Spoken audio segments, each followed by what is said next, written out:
This is Nina Lockwood. Welcome to Get Your Happy Back. Stories and insights that will inspire you to find new sources of happiness in your own life. Hi, and welcome to Get Your Happy Back. Today, I have the distinct pleasure of talking with one of my greatest pals, Bonny Boice. Hi, Bonny. Good afternoon. I'm just going to give a little snippet of Bonny's bio. It's a lot of B's in there. And then we'll add the last name in there too, Bonny Boice bio.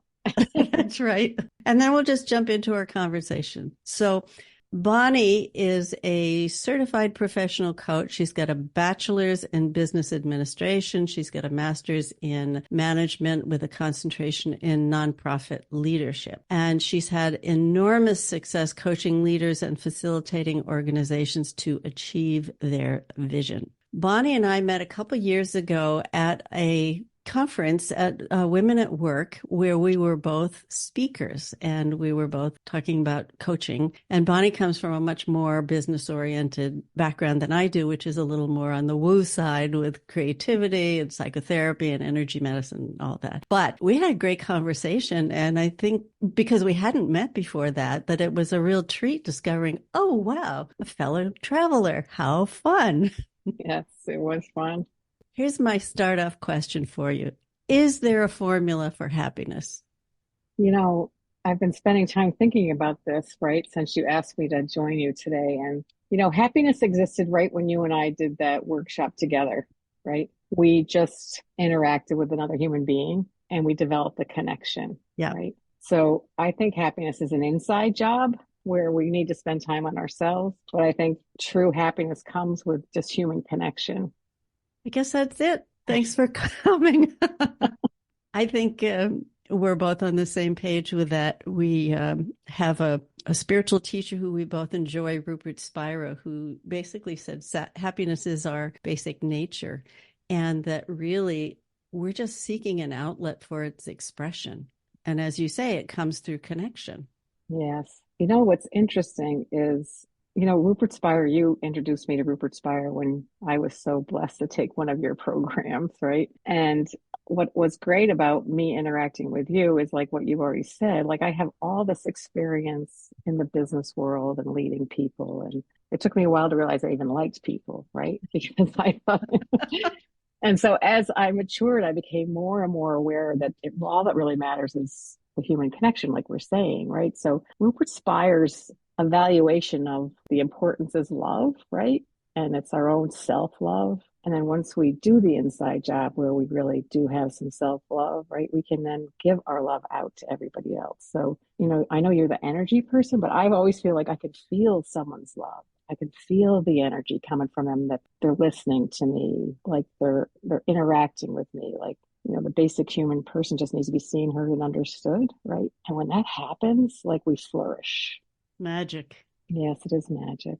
Yeah. Just as an aside, every time your name comes up in a conversation, everyone talks about how great you are and how helpful you've been and how you've really heard them and seen them and given them exactly what they needed.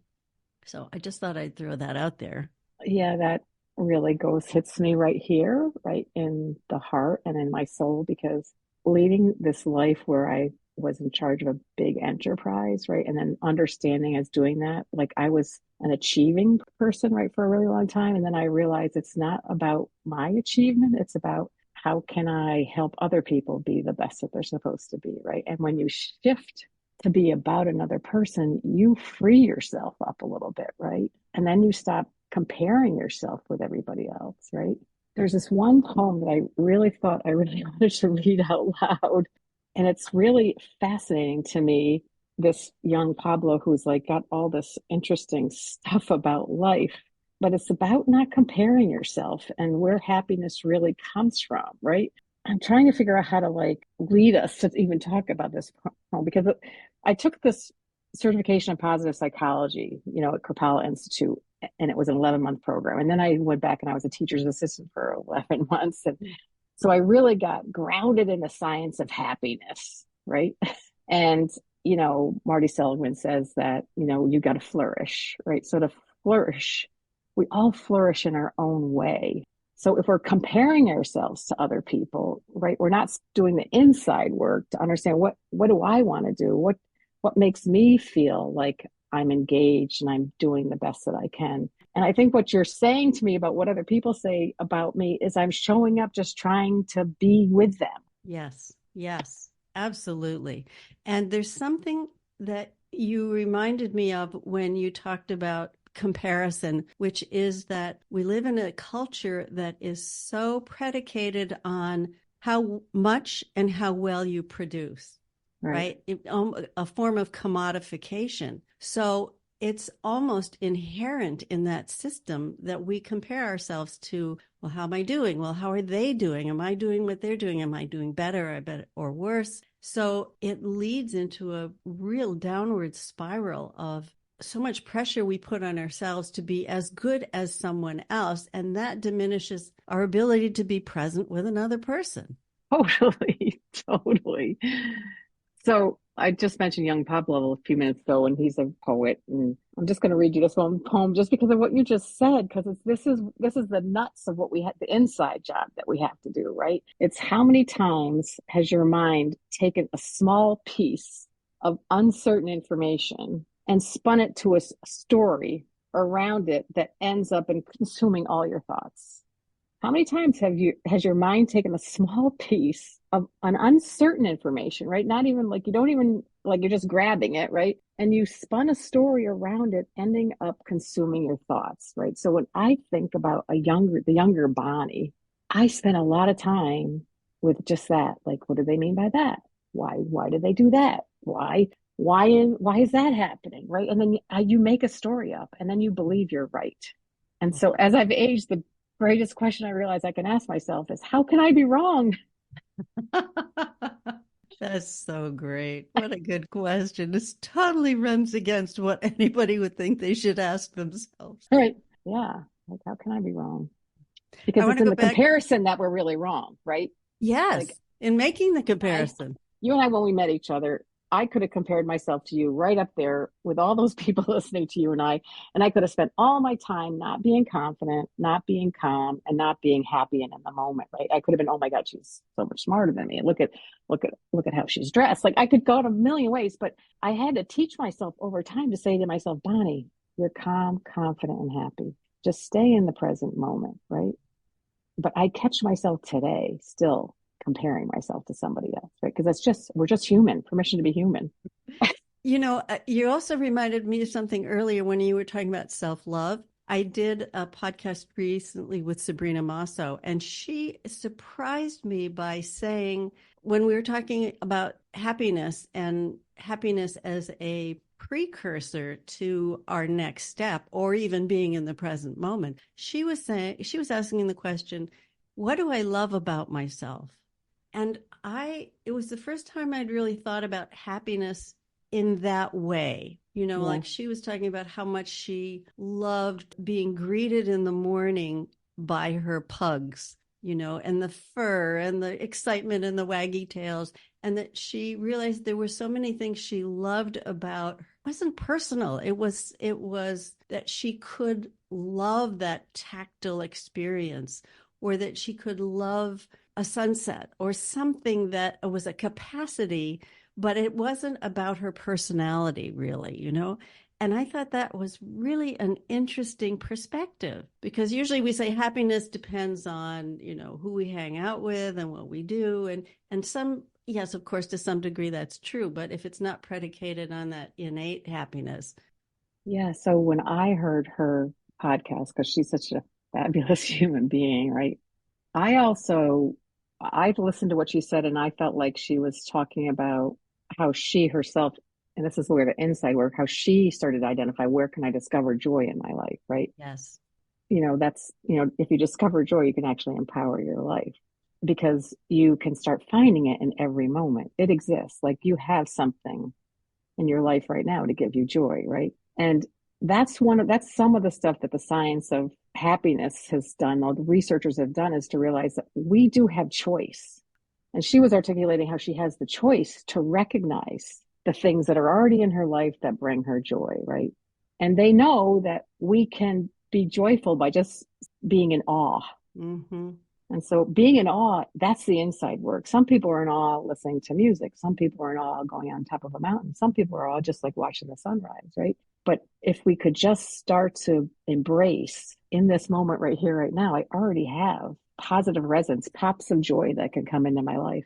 And it's just in the recognizing that you can be a little more happier. So, do you think that is one of the obstacles that we have to being happy or being happier? Is not being So able to look for those kinds of things because it's like cell receptors, right? We've got the thing in there and we're looking for I don't know the right word for it, but you know what I mean. We yes, already yes. have the capacity, otherwise we wouldn't recognize the things that bring us joy. Yeah, well, where our brain is programmed to find the negative. So the inside job is to like recognize what we can do to leverage what's been given to us, right? Mm. Our mind and our body produce our emotions. Like there's so much the inside work is like understanding my mind and my body are constructing my emotions, which means I can deconstruct them or I can construct the ones I want. Exactly. And so what Sabrina was telling us is she's constructing emotions by when she's walking down the stairs, she's just recognizing herself, oh, there's my little pugs, right? Yeah. I love that point that you're bringing up because we may have talked about this before, but there's a wonderful cycle that Joe Dispenza discusses about how it all starts with our thinking, whether it's on a conscious or a subconscious level, right? So we have a thought, the thought triggers an emotion, the emotion triggers biochemicals in the body, and then that triggers behaviors. And because we're stuck in the drama of that thought, we go right up to the same thought, the same emotions, the same biochemicals, the same behaviors. And the best way to break that cycle is how we're thinking. So if we're thinking about where is it, what we're looking for it, we're looking to express it. It's like you open a champagne bottle, it's boom, it's ready to come out. Yeah. Yeah. It's all choice. But Yeah. can we be self-aware enough to know that we have the choice, right? Ah, yes. Like the biggest thing I learned when I took those 11 months positive psychology program was choice. So Mm. like anyone who I've ever coached, I say all the time, and you had a choice in that. And then they stop and they're like, I had a choice, right? Yeah. So if we're self-aware, where we can use the power of the pause, Mm. if we can pause and reflect or notice either one of those things, I can reflect on what I'm thinking or I can notice something else around me, right? And then I can move forward with grace. That question about whether we have choice, I think is so powerful because if you look at what our culture tells us, we are a victim of our biology or our genetic biology. We're a victim of circumstance. We have very limited opportunities. All of the rules that we're given about what we can and cannot do. Right. That puts us in this position of, well, do I really have choice? And where is that choice coming from? Is it coming from my conditioning or is it coming from something more authentic in me? Yeah. I think when we lose our own agency is when we start to spiral, right? And into the negative, right? Where when we give ourselves permission to be human and we give other people permission to be human, right? And understand that some of our mind and our body are working the way they're working because that's the way humans work, right? But we do have the power to be self-aware and to self-reflect and to make a choice. It's just that we have to breathe and pause once in a while and say, who do I want to be in the next moment, right? Mm-hmm. How do I want to show up going forward, right? Because we have to stop some of those stories that I was talking to you about. Like that story's not true, It's all made up. right? I got to leave that story behind, right? And I have to now move forward with like just being more aware of what's really happening. Yeah, it's interesting that oftentimes in my life, I didn't think I had a choice Yes. and I was just running on autopilot, right? And when did I notice something different, right? I think all of us, like, we get nudges, right? We get insight, we get something that wakes us up enough to say, wait, is that really what I want to be doing? Is that really how I want to go, right? It's in Where the did that waking happen? up. Oh my gosh, several times in my life it's happened for me. I can think of at a very young age. Like, so I grew up on a dairy farm, right, where we were working. Like that's work. That's how I was raised, Real right? work. Real work. So I was very achievement focused, right? I knew I wanted to go to college. I knew I wanted to get a degree. I know. But at the same time, when I was in high school and some of that stuff was happening, our house actually burnt down, right? So there was a real awakening for me when that happened to our family, right? And I became very aware of the things that really mattered. And so since I took that with me, right? So that's one example of something I took with me. And Wow. then I can think of it, I can think of like every few years something happens where you like I lived through a divorce and I had to navigate being a single parent and I had to change my identity of what I was saying to myself. You know, I'm no longer a wife and a mother. You know, I'm now the single woman working at this job, blah, blah, blah, blah. And I had to figure out what does that mean for me? And so my meaning then was the ultimate result of all ambition was a happy home. I just kept saying to myself, like, the reason why I'm working so hard is so I have a happy home because I didn't want to forget that that's what the most important thing to me was, right?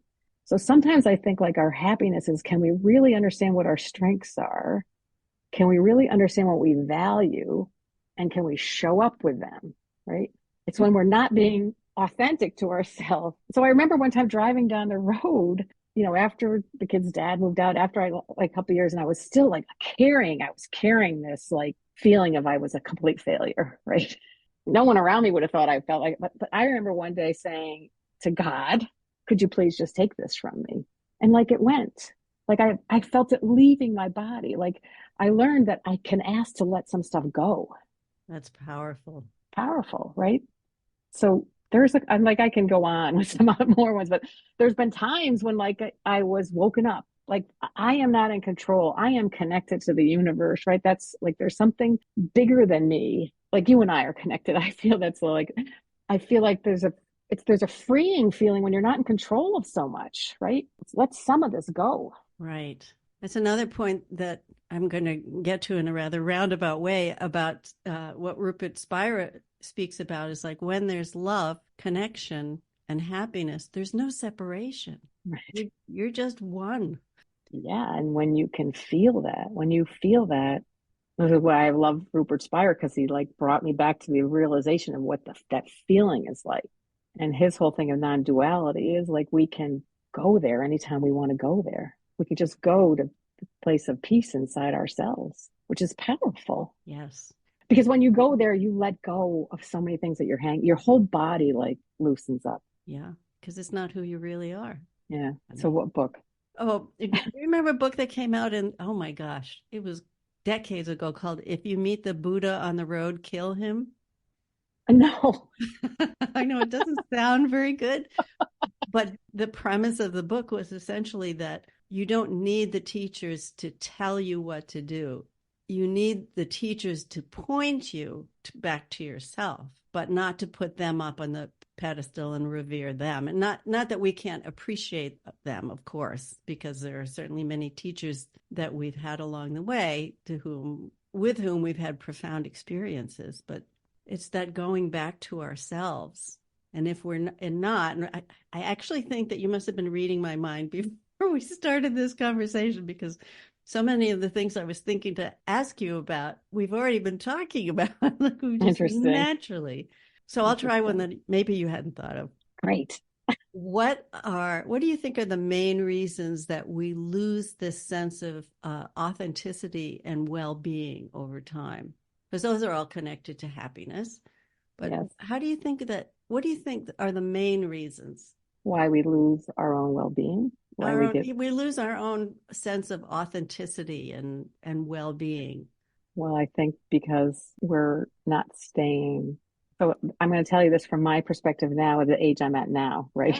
Yeah. And I want everyone listening to this to understand like some of this comes with all those experiences I already talked about, right? Like there's just been the biggest thing for me, and I often am coaching people to be more self-aware, to do a lot more self-reflection than they were up until we started talking to each other, because to really guide yourself to what you want to do next. And self-reflection could be just in the moment. It could be journaling. So I have found that really taking time to think about how did that go?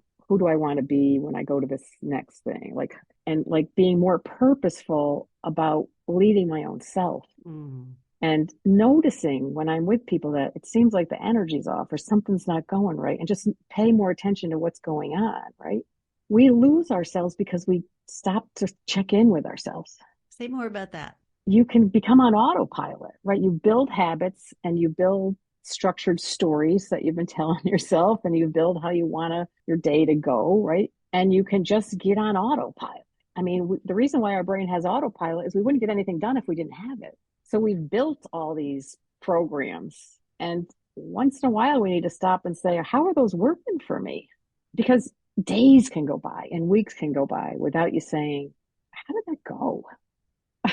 Right? It's like driving in a car and you're going somewhere. You don't even think about what you just automatically, the car seems to be taking it on by itself. And you're not even thinking, okay, I should take this route. It's all autopilot. Yeah. Because we know our body. So for well-being, we know our body needs certain things, right? It needs sleep. It needs water. It needs good nourishment, and it needs to move. And guess what else? It needs to breathe, right? So good. And our brain needs good information coming in. So what are you reading? What are you listening to? What are you giving yourself brain on a reoccurring basis to keep it growing and thinking? Because we know we're negative focused, right? How can we overcome that, right? Not go to the rumination of everything all the time. So, sometimes you're like, you didn't eat right. So then all of a sudden that whole day you're on edge, right? And you're wondering, why am I on edge? And then you can make up a whole story why you're on edge, because your husband did something to you, right? And the next thing you know, yeah. And the next thing you know, you're looking for more of that. Sudden you're in this, like, look at what they did. Right now you got this whole thing going on, right? And it really was just, you didn't eat something for lunch, right? So checking in. Yeah. I think we need to check in more. I constantly tell myself, when was the last time you checked in? I even wrote it down just yesterday. I wrote, oh my gosh, I haven't really journaled in like a whole 2 weeks. I've got to get back to journaling. Because for me, journaling works, right? But it doesn't for everybody. For me, journaling works. Like, I can sit down and ask myself a question and go someplace with it. Mm-hmm. Have you found that, I'll address this particularly for women, but I'm sure it's true for men too, that if you're a person who is very type A, who's very left brain, you're known for being strategic, for planning, for organizing, for really, what's coming, right? Really using that side of your brain, that it's a little bit uncomfortable for that personality, that person to go into this place that they may call vulnerable, to actually check in with their feelings. So I recognize who you're talking about, right? Yeah. So it was only with life events that helped me learn to become more and more vulnerable, right? So I got a divorce, and then when I was 48, I had thyroid cancer. So when I had thyroid cancer, it was the first time in my life I ever felt anxiety. All of a sudden I had all these different things that before that point, I thought, I never realized that, your chemical imbalance could have been really, really impacting. So your mind and your body produces your emotions. Some of it is things that you don't have control over. I had to start journaling back then because I was like, what is going on with me? Right. And I knew that they hadn't got the medicine right for me yet, but it's like just experiencing that. Yeah, it's hard. It's hard when you're this person who is all about achievement. And let me just keep going. I got my to-do list. It's hard to stop and say, am I happy with how things are going? Right. Because first of all, you're going to say, of course not. Right. I don't have any choice. Of course not. My body is doing this. My boss is doing this. Life is doing this. Yeah. Yeah. So my tagline on my website is like, discover your joy and empower your life. And that is what I picked up when I went through thyroid cancer. I realized in that moment, I got to find more joy. Like, my sister Debbie would make me these amazing muffins, and my father would bring them to me in this like little basket, right? And it was in the period of time when I couldn't eat certain things because, you're trying to do a lot of things when you're going through cancer. But anyways, I was like that muffin. I was, my father delivering it, my sister baking it for me, and me being able to sit there and eating it was just pure joy to fill me up, fill my cup up. Do you think you would have had the same degree of joy or appreciation when you were 20 if you had gone through that experience? And I'm asking that in a larger context, which is, what makes you happy now that's different from when you were in your 20. 20s, let's say, or 30s? So 20s, I was skipping around, happy about everything. I was graduated from college, got a job, got my first car. It was like so many things, so many new things happening that you were like in this. I think believe I was in this period of just awe of, oh, right. Yeah, things happened that weren't great, but they didn't overwhelm me, Mm. right? They were like, oh, like I was just so thrilled I had my own apartment. And yeah, I imagine having an illness really makes you sit back and reflect on life. I think probably at every age, it brings you closer and closer to who am I and what am I trying to do with this one precious life? And how do I want to live my life? So I think at any age, you probably have that kind of self-reflection when you have a major thing happen to you. But what I thought was joyful back then really was a lot of materialistic things, right? Because they were on my list. So when someone brought me a muffin, that was like, yes, someone would love built me something and brought it to me. And right. And that element of the connection that you started out with, so present in that experience. Yeah. I can still smell the smell of this lotion that somebody I worked with gave me when I was home with thyroid cancer. It was just delightful. Like when I'll be someplace and I'll smell it, like it is so in me, like what people did for me back then. Yeah. It was like, oh my gosh, people are going way out of the way to be kind to me. I recently, a couple of days ago, I talked to a client that I had worked with, and she turns 84 in a couple of weeks. Wow. And she had to go into the hospital, unexpected diagnosis, which rocked her world. And all she could talk about was how great the care was, how important that was in the process of going through testing and procedures and all of that. And that was what she talked about. It wasn't about how could this happen to me? It's not fair. Is this the way my life is going to end? None of that. It was just, I'm at peace. I'm so grateful. It was so humbling because she saw the truth of that moment. You do see the truth of that moment. Like there were so many people that were so kind to me. Like I can even see their faces right now. Some of these nurses and they're just so kind. You can only see the humanity, right? You can only see people giving you love. That's all you see. And so the key is, how can I keep seeing that? So How do how do I you don't want keep to fall seeing back. I that? don't want to fall back asleep, right? Right. How do we do Yeah. So that? I kept on this journey of discovering my joy every day. And I feel like it empowers my life to be more present. And when I'm not present, when I find myself in my own head with my own stories, I have to stop and I take a breath and I say, okay, what do I want to do now? Because I've just woken up. How can we stay awake? So that the only thing that really matters is the love that we have to give other people. And maybe that's part of the definition of happiness. Mm. Maybe it's, happiness equals love because it's right. It's the same thing. If I'm loving my cat or if I'm loving my tea or loving the gift of a conversation with another person like you, it's there. It's so present, that love, that connection, that essentialness of Yeah. what we get to have as human beings. Yeah. And one of the things I wrote on the top of my page because I went to look at it because you just said that, because it's be in love with this life, be in wonder of this one life we've been given and share your love. Like I had the top of my page love in print in quotes. That's where it's at. So going back to what Sabrina was saying, which is how do Yeah. I love myself? It's not ego. It's not personality. It's about how do we share this, as Rupert would say, our essential being.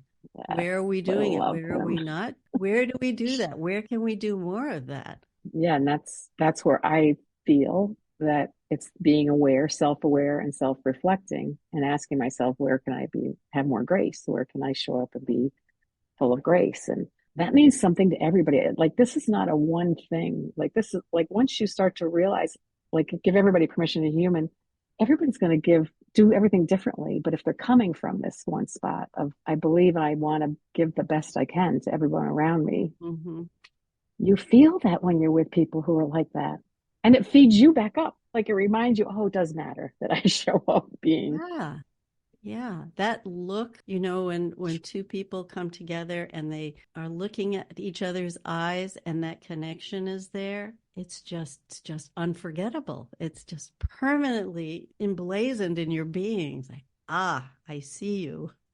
Yes, I see the real you. Right. Or to put a different spin on an old Pogo cartoon, when I look at you, I see myself. Not for the Yes. bad things, but for No, the truth, the love.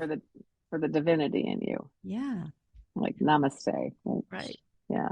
So I found the one poem, and I think this is probably a good one to end on. Okay, good. Calmness helps the mind see clearly. So when we self-reflect, we got it. That's what we're trying to calm ourselves down. Calmness helps the mind see clearly. Comparisons reinforce our anxiety. Patience creates space for growth. Anger ignites fear-based reactions. Joy appears in the present moment. That's young Pablo. I love his stuff. For a relatively young man, he's quite an old soul. Oh, for sure. And like he's an example of someone you could journal. Like I can just read a poem and journal about that poem, right? Mm-hmm. It's not even about anything, but just what do I think about that poem, right? Inside out living, Yes. right? Well, I'm almost hesitant to read more about your bio because this is such a profound poem that you just read us. So, what I'll do is ask you instead, if you don't mind, to tell us where people can reach you. Are you on Yeah. social media, LinkedIn, your email, your website? So it's funny you should ask me that because I'm trying to figure that all out again, right? But I'm Bonny Boice, BonnyBoice at gmail.com, and it's bonnyboice.com. And so you can find me with my own website. You can email me, and I am on LinkedIn, but it's Bonny with a Y, Boice with an I. When the listener or the viewer, whichever you are at this moment, when you go to her website, you'll see that she has over 35 years of experience, leadership experience, and she's just amazing. And I'm so glad you were able to join me today. I am honored that you asked me to talk to you today because you're a delight to speak with. So thank you. Takes one to know one. Whoever you are, wherever you are listening to this podcast, thank you for joining us. Stay tuned. We'll see you on the next one. So bye for now.